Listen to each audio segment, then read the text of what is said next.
Wala po siya. Ang importante doon, mamumulot lang tayo ang kanilang mga sinasabi, ang pulutin nila yung karapat-dapat makakabuti sa lahat. Yung halimbawa, husigin mo siyang tao at amintas ka sa isang tao, ayan ang Diyos yun. Dahil hindi ka Diyos, ikaw, tao lamang, naghanap ka rin ng kaligtasan. Dahil ang kailangan natin, kung paano natin magkakaisa lahat. Paano nga ang kapayapaan at darating sa atin? Kung tayo magmusik, may nasasaktan, hindi mo alam kung nasasaktan mo, yun ang kaway mo. Yung usigan mo, yung kaway mo. Paano kayo magkakaisa kung nag-uusik ka? Dapat pagkukumbaba ng lahat, kung ano man ang ginagalang nila, igalang lang natin sila para walang samang loob ng bawat isa sa atin. Kasi, at kanyang paniwala, doon tayo. Ang paniwala na siya isa, doon tayo. Dahil sa huli, ang kagustuhan, ang pag-ibig ay importante doon. Nakikiisa na lahat. Respect to respect. Mamaya na lang ang tagaligtas at harap tayo at siya na rin ang mag-uudga sa lahat. Amen? Tama, hindi? Tama ba? Dahil kung di tayo, lagi natin isipin at pamimintas natin. Akala mo tama tayo. Akala nila tama sila. Bakit? Dahil dyan ang naggulo, nag-aaway-aaway ang mga tao sa paniwala ng bawat isa. Dala nila sa isang pangalan ay si Jesus Christ. Si Jesus Christ ang siyang tagaligtas sa lahat.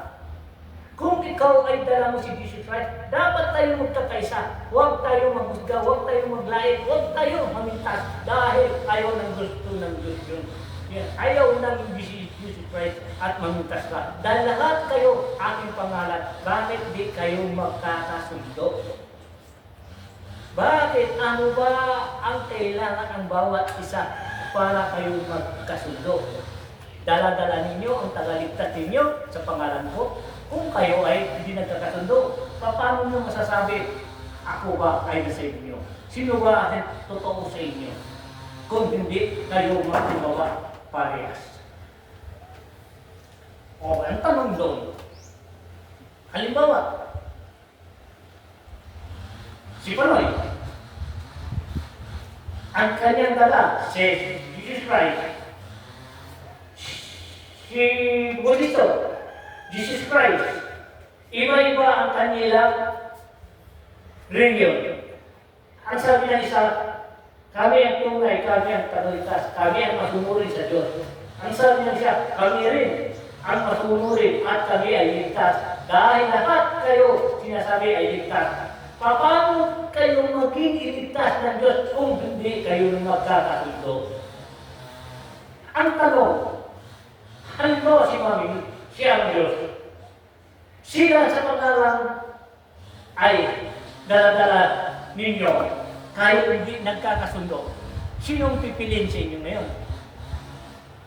Meron ba ka dapat pipiliin sa inyo? Ay, hindi. Wala. Oo, nasaan ang Diyos sa inyo? Puso yan. Ang dapat, ang sinasabi nila, ang mga tribe natin, kailangan makumbaba tayo. Dahil ang pag-pride natin, yan hindi papahawak sa atin. Dahil kagustuhan natin, akala natin tama tayo. Ang tunay na tama, yung marunong magkumbaba, yung marunong magrespeto ang bawat isa. Wala. Kahit ang Diyos, walang matawa sa inyo kung hindi kayo magkasundo. Dahil sabi ng Ama, ang sabi ni Jesus Christ, Anak, dala ninyo ang aking pangalan. Alam ninyo akong tagaligtas. Bakit di kayo magkakasundo?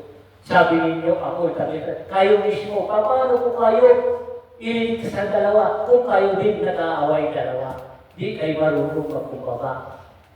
Ano ba ang dapat kong gawin sa inyo? Anong tanong? Ano ba yung ang sagot?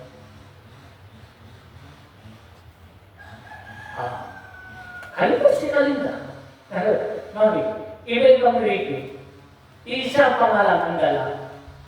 Ang sabi ng isa, ligtas. Ang sabi ligtas, ligtas. Ang sabi ng Diyos, sa aking pangalan, ang sabi niyo, ligtas kayo, bawat isa sa inyo. Paano ako pipili sa inyo kung di kayo nagkakasundo? Ibig sabihin, may kapalakasan at pipiliin. Walang sinuman sa inyong pipiliin kung di kayo magkasundo. Dahil kayo rin ang gumagawa ng kasalanan ninyo. Dahil ang proud ninyo, pride ninyo, di ayaw nyo magkumbaba. Dahil ang gusto ng Diyos, pag-ibig. Yung ang pag-ibig yan manadala mo sa paraiso ng Diyos. At ang lahat yan, walang anuman darating sa kuna sa iyo, walang darating hirap sa iyo, dahil lahat ng bagay na sa lubog mo ay pamilya mo na. Dahil magkaisa tayo, magmahalan tayo sa pangalan ni Jesus. Amen. O, ano ba ang gusto niyo sasabihin, ang gusto niyo malalaman? Dahil ang lahat tayo dito naghahanap ng kaligtasan. Huwag natin iral ang ugali natin mataas. Kaya mo gawin mataas 1 taon, 2 taon, kaya 10 taon. Pag bumaba ka na sa pwesto, doon ka na titirahin ang musgahan mo at siyang upo, doon ka na naman musgahan. Walang permanente dito sa lupa ay nakaupo. Pagsamantala. Ang tunay na nakaupo dyan, mamaya, pagdating ng oras ng may kapal, ang siya maghahari sa hari ng tunay na hari. Amen. Amen? Amen. Dahil walang magawa kahit sino man ang uupo, kung di marunong magkumbaba, useless. Parang paikot-ikot lang ang mundo natin, walang katapusan ang gulo kung di tayo magkumbaba lahat. May nagtanong sa akin, sabi nila, mayroong lugar at mayroon ay parang mayroon silang presidente, hari, parang sila yung parang may leader sila. Nagpuputuhan sila. Ang sasabi, ginawa din ako ng nagtanong sila, ano dapat kung ang mga leader dapat maging tapat. Halimbawa, tayo, botohan tayo. Kung sino nanalo, siya ang leader. Tama, hindi? Tama po. Pag-uusapan na yan muna, bago magbotohan. Kung sino man ang nakaupo, itapos ang term, bago ay mabusga sa kanya. Tignan muna ang kanyang ginagawa, tignan mo ang kanyang mga gawa. Dahil di ka pwede mabusga, binuto mo siya at tinaupo mo siya. Kung tayo ay nagsisiraan, sabi ko, kung tayo magsisiraan, wala rin kwenta ang mga leader kung hindi natin respetuhin. Dapat respetuhin natin ang mga tunay na leader. Dahil ang binoto ng tao na pinaswasan ng Diyos, dapat sundin natin ang batas ng Diyos, dapat ang batas ng tao. Kailangan tapusin ang kanyang binigay na katutulan, tsaka na lang pagdating ng oras, dahil may papalit na naman sa kanya, para hindi na magulo ang mundo natin, kailangan itupad natin ang mga pangako natin kung sino gusto natin iluko, tapusin niya ang kanyang gawa. Ang term. Yun lang naman ang sabi, para katahimikan ng lahat, para hindi na magulo ang lahat. Kailangan ang nakaupo at mga halimbawa mga apostolis, magkakaisa lang, lahat magsama-sama lang, para malinis ng lahat. Dahil yan, pagsamantala lang binigay sa atin ng Diyos. Dahil lahat tayo kukunin ng Diyos. Kailangan ipakita natin kung paano at naglingkod tayo, pinalingkod tayo ng Diyos at binasbasan tayo ng Diyos para magawa natin sa mga pamilya natin lahat. Pamilya tayo, isa at dala-dala natin ay si Jesus Christ, ay si Yahweh, at Yuba.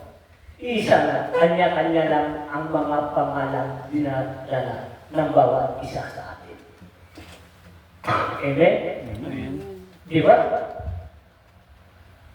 Tingnan mo, kung gawin natin yun, malinis. Wala nang manggulo dahil tapusin at saka na lang, hintayin nyo na lang. Kung maganda man, hindi maganda, hintayin na lang. Dahil may term pa rin para hindi na,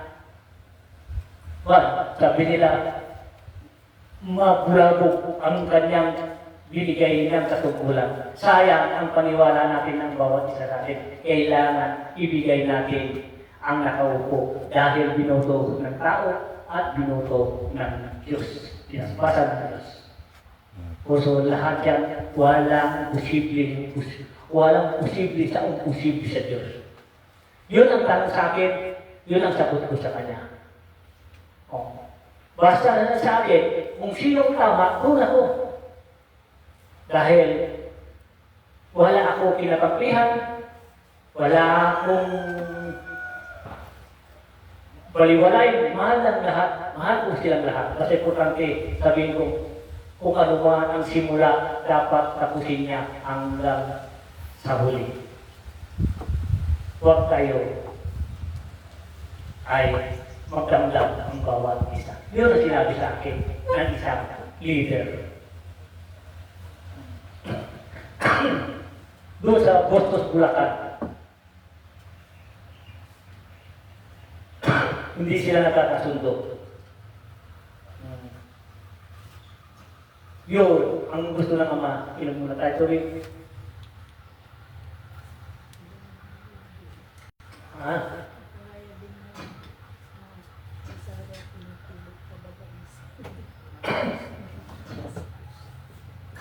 Doon sa Bulacan, parang hindi nagkakasundo. Opo, ma. Ang lahat sa Boston, Bulacan. Mga leader. Yun. Mga kapataasan. Doon, yun ang nilagay sa akin observer.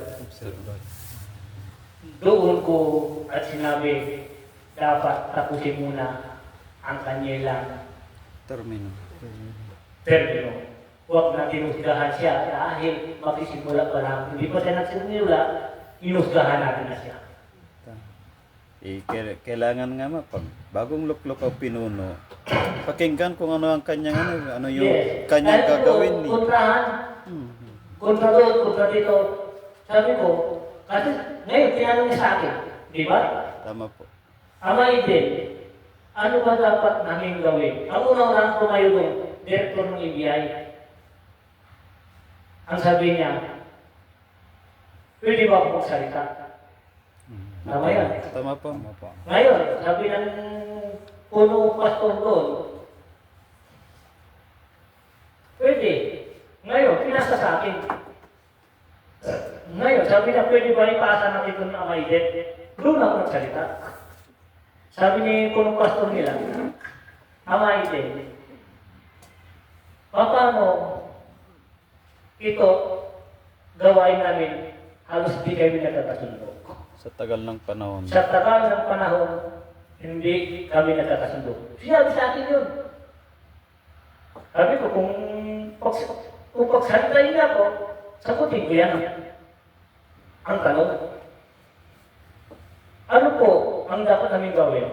Dahil hindi kayo marunong nagkukumbaba, hindi kayo marunong magbigayan. Dito, ang pagbubuto ninyo ang bawat isa sa inyo, dapat respeto. Tapusin natin ang, halimbawa, ang nanalo yung isa, tapusin natin ang kanyang term. Spiritual yun. Hindi pa siya nagsimula, mayroon ng tagausik, tagausta. Paano matatapos ang inyong gawain? Anong kwenta pagbubuto-butugan o kumuha kayo ng leader? Kung binasbasan ng ninyo, binasbasan ng Diyos, at bakit hindi natin sundin ang kanyang gawain? Hindi nyo pa nakita, hindi wala pang nagawa, nag-uusig na kayo. Kung halimbawa, ikaw, itakahusig ka, sabi ko, kung ikaw ay bilang nanalo ka, yung ginawa mo gagawin sa'yo, gusto mo? O, hindi. Kailangan magkumbaba tayo lahat. Dahil ang leader ng spiritual, marunong magkumbaba. Kumbaba. Paano na tayo at i-respeto kung tayo naman di marunong mag-respeto? Ano masasabi niyo ito? Ha?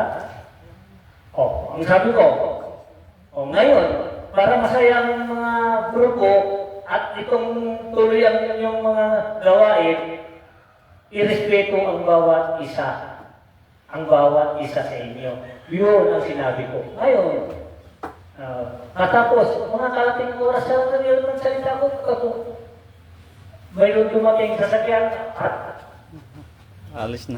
paalisin sasakyan. Ay, nagulot lang sa harap ng sasakyan, paalisin eh. Umalis na rin kami. Nagulat sila. Ba't kayo aalis sa may din? May sasakyan daw sa likod na aalis. Siyempre, paalisin sa sasakyan natin. Sabay natin umalis. Ang gusto nila, lupa ko. Hindi ko na natapos ang aking sinabi. Masaya sila. Dahil buminig din sila. Narinig nila. Ang mga iba sabi, tama yun. Dapat respetuhin natin ang nakaupo. Tapusin natin ang kanilang gawa. Taon-taon yata yun. Ang gawain nila. Also, ang magandang yung samahan, kung sino ang leader, respetuhin hanggang matapos para huwag natin baliwalain yan. Para bilang naging leader kayo, walang nagkukunta sa iyo. Tapusin mo nang gawin mo. Mabuti man ang hindi, nasa iyo yan. Kasi importante tapusin mo ang iyong binigay gawa. Kaya ka na lang husgahan pagdating wala ka na sa pwesto. Tama po, hindi. Tama po. Yun lang ang aking sasabihin. Yun din ang sinabi sa akin ng Ama. Dahil bago ako magsalita, tinatanong ko rin sa taas kung ano dapat ko gawin. Dahil sila, may katungkulan sila lahat. Ako ay wala. Dahil ang mga sinasabi ko doon, para lahat, para sa lahat. Hindi lang para sa isa, para sa lahat. Para irespeto ang bawat isa. Masaya ang mundo kung tayo mag-respeto ang bawat isa. Mas importante, pag-ibig ang dala natin. Kung ano man ka, kung sino ka man, basta pag-ibig at sa panganayos ang dala natin, pamilya tayo. Huwag tayo magusga, huwag tayo maglain. Kailangan respect to respect. Bahala na kung sabi nila mali ka, basta huwag mo pakita yung umasar ka sa kanya, babayan ka lang. May bilang araw ang may tagahusig sa atin. May haharap sa atin ang tunay tagahusig, ang Diyos. Amen. Amen. Di ba? Mas masarap yun. Kung mayroon tagahusig. Dahil yun, dito, ang sabi sa iyo ng Diyos, kung harap ka na sa Kanya, ano ba nagawa mo sa lupa? Ano ba nagawa mo dito sa mundo? Tatanungin, bakit tagahusig ka? Bakit tagahusga ka? Bakit? Mas mahigit ka pa sa akin. Ang sabi ng Diyos, dapat mahalin niyo sila. Hintayin niyo pagdating ng oras at harap kayo sa akin. Ako ang maghusig, hindi kayo. Dahil kayo ay pagsamantalalan para magbago kayo. Pagkaisa kayo, magmahalan kayo. Pag-ibigan kayo tulad sa pag-ibig ko sa inyo. Amen? Amen. Puso ang lahat siya, sabi niya, walang posible kung posible sa Diyos. Dahil kung tayo ay talagang magbalik loob sa lahat, huwag tayo mag-usig, huwag tayo mag-usga. Dala natin ang pag-ibig, dala natin salita pagkukumbaba. Dahil ang Diyos din mismo ang magkataas sa akin. Dahil panahon na, siya na lang ang pag-asa natin, wala ng iba. ang katahimikan ng kagustuhan ng Diyos. Huwag natin sayarin ang panahon. Nandito tayo pagsamantala dito sa lupa. Amen. Gusto niyo magtanong? Yun lang ang tanong ninyo. Wala kayo tinago? Wala kayo hindi kayo nanginili? O, tingin mo yun, nakatinisin mo yun. Yun ang sabi ng Ama, mga anak. Yan, sabi niya ha, sabi ng Diyos, ang mga anak dapat magkaisa na kayo lahat. Ang Pilipinas ay pinili ng Diyos. Bilang araw ang kayamanan ng pera yan ay mawawala, maging ginto na ang inyong pera. Dahil huwag niyo dumihan ang inyong sarili, ang inyong kaluluwa. Dahil ang lahat siya maiiwan din ang lahat. Hindi ka naman kumain sa kumbis siyang araw. Dahil ang pera yan, palamuti lang yan. Yan din ang gagawa na kasamaan kung sobra hindi galing sa kabutihan ng pera. Dahil ang pera yan, yan punot-dulo sa kasamaan. Kung galing hindi pinagsihirapan mo, kawawa ka pagdating ng oras. Dahil ang Diyos gagamit ng tao rin kung paano ka lilitisin. Walang permit sa mundo, tandaan ninyo, dahil tayo pagsamantala lang nabubuhay dito sa lupa. May hangganan tayo, ang walang katapusan, ang dala-dala ng pag-ibig ng Diyos. Amen? Amen. Oo. Dahil masaya nga tayo dito, ang mensahe dahil sa langit. Kahit hindi tayo nagbabasa, dahil sila ang nagbubulong sa akin, ganito sabihin mo, yun ang sasabihin ko. Anuin mo sa kanila kung ano pa gusto nila malalaman. Dahil tayo, dahil sa taas. Dahil hindi galing sa akin, kundi sa galing sa kanila. Dahil wala akong masasabi kung wala kayo itatanong sa akin. Kung wala kayo itatanong sa akin, mapapilitan din ako magsasabi sa inyo. Ayos kayo, yan sabi ko, katanong lang sa iyo, pangalan mo lang, opo. Natural yan. Yan ang lahat ng bagay. Pupunta tayo, yan ang respeto dala-dala natin. Magandang gabi po. Salamat po. Ang lahat may po. Dahil ang po, yun ang tunay na respeto dito sa Pilipinas. Amen? Amen. Oo. Sa English, ano yun? Ha? Yung respeto. Respect. Ha? Respeto, respect. O respect? Ano yung Ano yung sabi? Opo. Ano yun? Ang respect, galang yun. Yung opo. Sa Pilipino. Yes. Thank you. Ha? Yes, madam. Yes, sir. Oh. You're welcome. Ah. Thank you. Siyempre, kayo may araw, dahil dapat lang sa inyo. Yung take you, welcome. Iba yung take you. May binigay sa iyo. Salamat po yun. Oo. Eh, yung upo. Ha? Yung opo. Salamat po. Oo. Yes, Ano, sir. magbigay ka. Salamat po. Yung sa English, thank you po. Thank you. Ah. Thank you, sir. Father. Father. O, patay. Pinag-isip ko na kayo ngayon. Ano? Naupo na. Gusto niyo malaman? Magbasa kayo sa Biblia. Oo. Mag-aral na kayo. Yun. Dahil ang Pilipino mag-aral kasi marespeto. Tao po. Pwede po kami makaraan po. Makikiraan kami po. Yun. Respeto sa mga tao. Marunong mag-respeto. Ngayon, ang tanong sa English, ano yun? Amen. Di ba? Dahil para sa atin dito, Tagalog tayo. Dahil ang Tagalog, ang tunay ng wika ng Pilipinas. So, ang sabi sa akin ng Ama, kung para hindi na kayo maligaw at malito, kahit kayo mag-ipon-ipon, magsalita na kayo ng lingwahe ng salita ng Pilipinas. Tagalog. Kung Tagalog, halimbawa, pagdating doon sa Visayas, ang salita doon, Bisaya, paano mo maintindihan kung taga Manila ka? Punta ka sa Baguio, Ilocano, katapos ikaw naman ay Bisaya, di kayo makaintindihan. Hindi ba ang lahat, ang wika, ang popular dito ay Tagalog? Opo.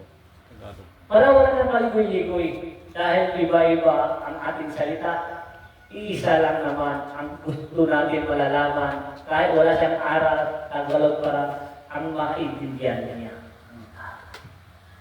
Tulad, halimbawa ako, pupunta ako sa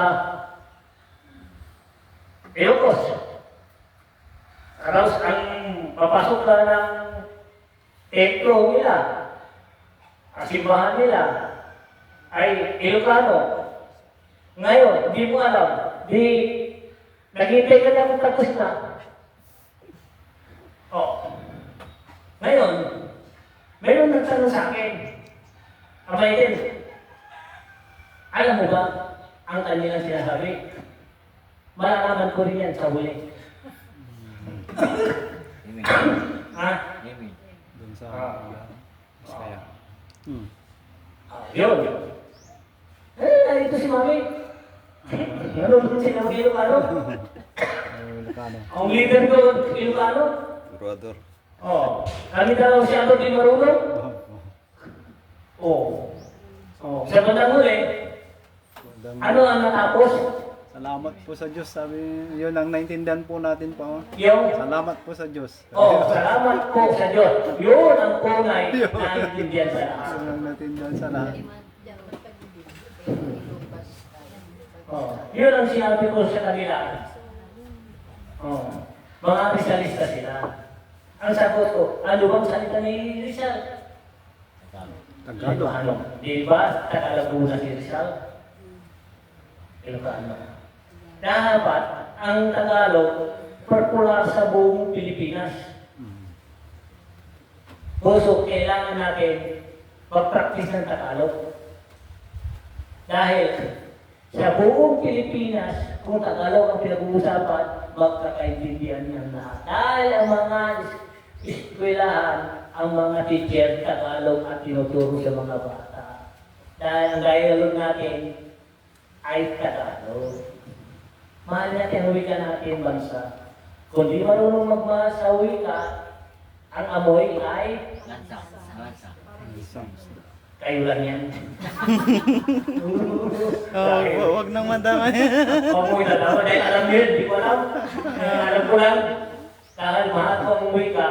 Dahil ang wika natin sa Pilipinas ay Tagalog. Doon tayo magkaintindihan lahat. Kahit anong sulok ng Pilipinas, magkaintindihan tayo. Basta importante. Kahit anong salita, sa Tagalog lang ang magkaintindihan ng lahat. Ano po. Amen. And, hindi ka mawawala kung marunong ka talaga. Ang kausap mo ay Tagalog. Magtanong ka. Halimbawa, Pangasinan. Nagbibenta ka ng sira. Ngayon naman, nagbenta din doon ng isda. Parang sa benta niya, yung siya sa Pag-isan, isda.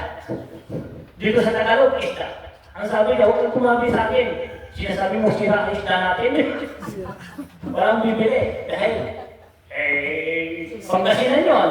Ang pangalan ng isda ay sira. Sira yan. Ang sa Tagalog, isda. Sabi niya, huwag ka itatabi dyan sa kanya dahil ang isda niya sira. Dahil yan, ang gusto ng Ama, magtagalog na lang tayo para magkaintindihan na rin lahat. Amen. Hindi pa naman Tagalog yung isang nagtitinda. Oo. Yung Pangasinan. Oh. Sira, sinabi niya. Sira ang paninda eh. Oo. Yung isa ko lang po. Sabi ng ano? Ko lang po.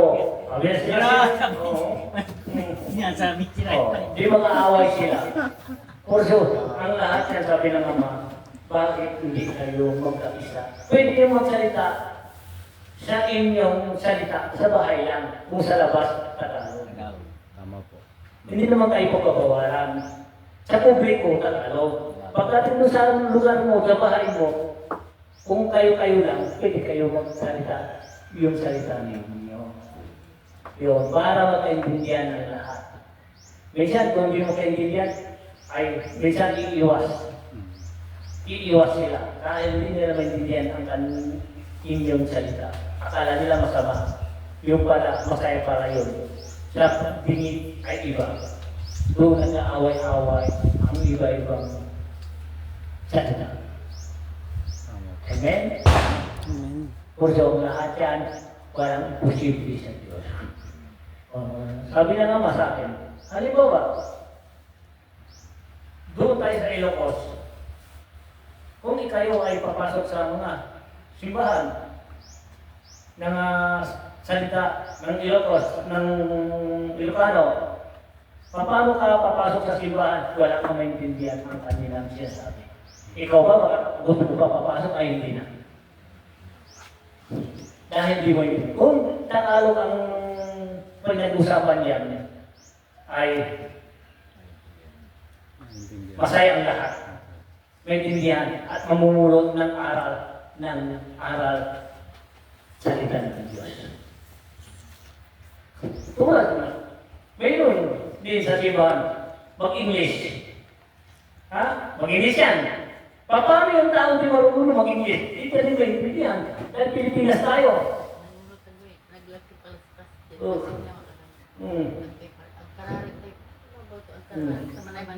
Oo. Dahil ang sabi ng ama,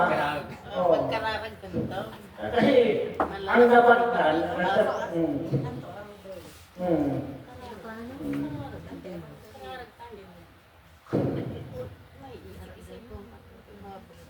Dahil magkakaraag ka kung Oo. Kasi iba-iba kasi ang salita. Kung tayo ay dadayo, walang pupunta sa kanila kung hindi natin maintindihan ang kanilang sinasabi. Tama hindi?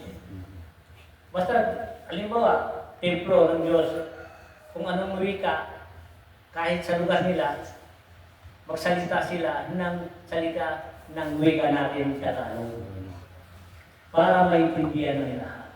Dahil maraming gusto magbalik sa Diyos, gusto niya kuminig ng salita ng Diyos, yung maintindihan niya. Kung pagkasok doon, hindi niya maintindihan, ano gagawin niya doon? Parang panang siya. Maghihintay na lang kung tapos na. Amen. Oh. Yan na paano maalkansa. Wala nang salita ipag kasi. Amasing ang 8 minutes, may bago.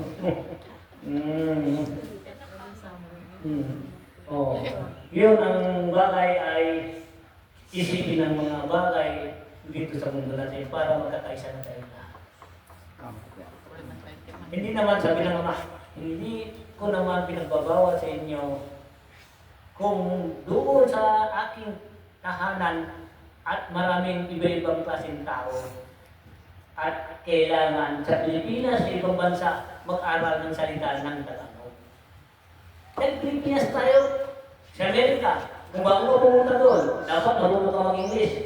Kung hindi ka marunong mag-English, huwag ka na magsalita, magpipili ka na lang.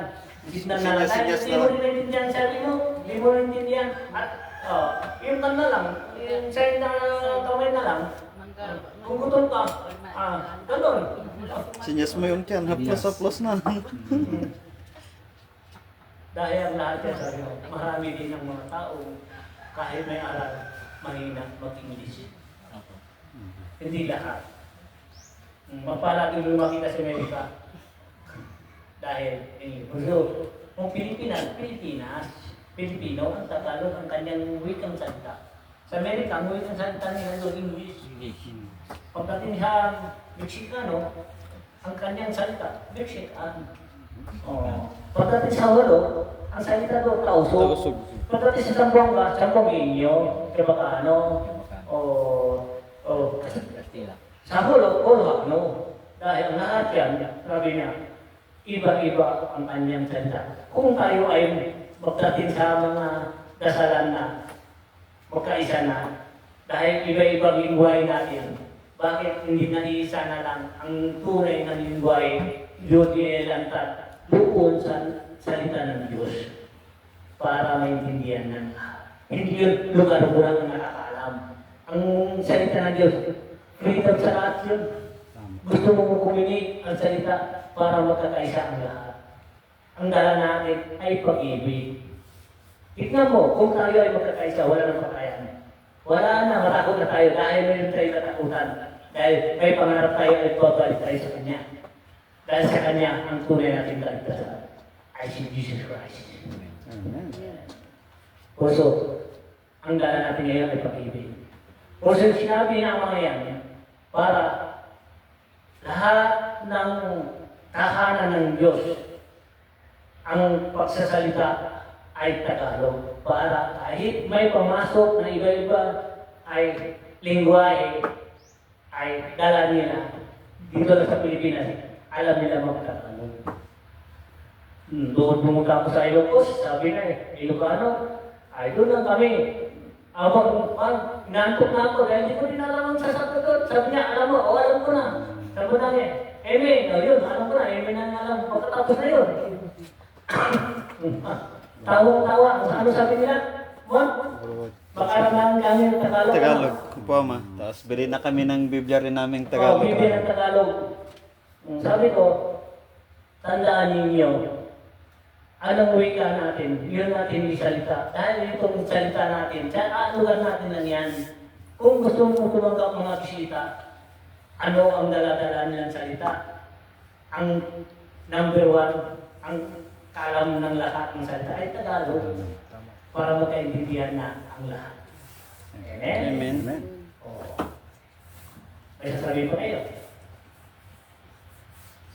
Yun naman dapat talaga may para makakaintindihan ng lahat. Oo. Oo, sabi nila, kaya nga din mag-English. Kung Amerikano kausap mo. Tama po. Oo. Dahil kung alam mo mag-English, kung di mo alam, maraming tumutawag mag-English. Walang nakakasagot sa atin dahil hindi tayo marunong mag-English dahil hindi tayo nag-practice ng English dahil Tagalog ang... Dito na nasanay mo eh. Oo. Kayo, may aral kayo. Natapos kayo sa iba, may turog sa eskwela ng English. Depende sa inyo kung pinutukan nyo talaga, inaral nyo talaga, at talagang kinandaan nyo talaga.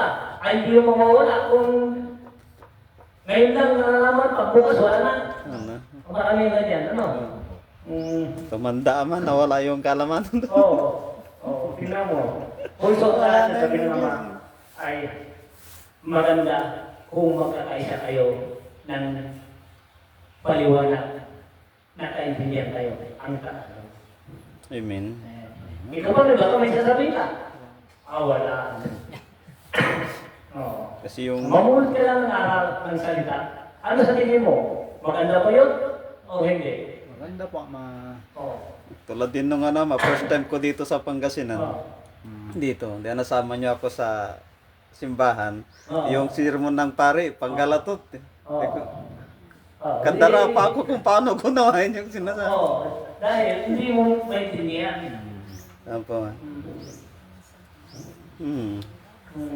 Also, kailangan natin din, kung lugar natin, para may bisita tayo, para maintindihan nila, para paulit-ulit sila ipapasok sa inyo. Kaya nga.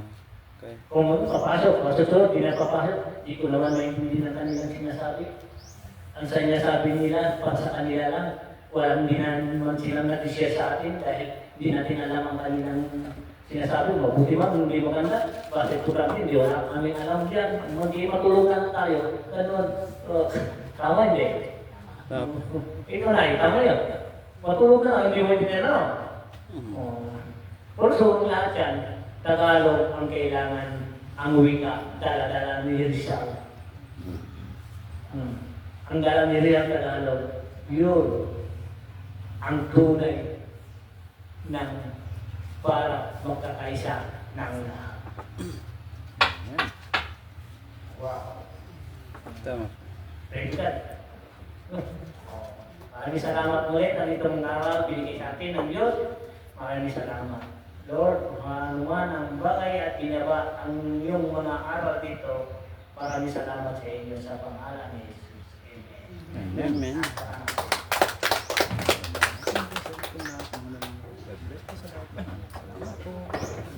Thank you for watching and God bless you. Maliit at damay. Ayan po tayong lahat.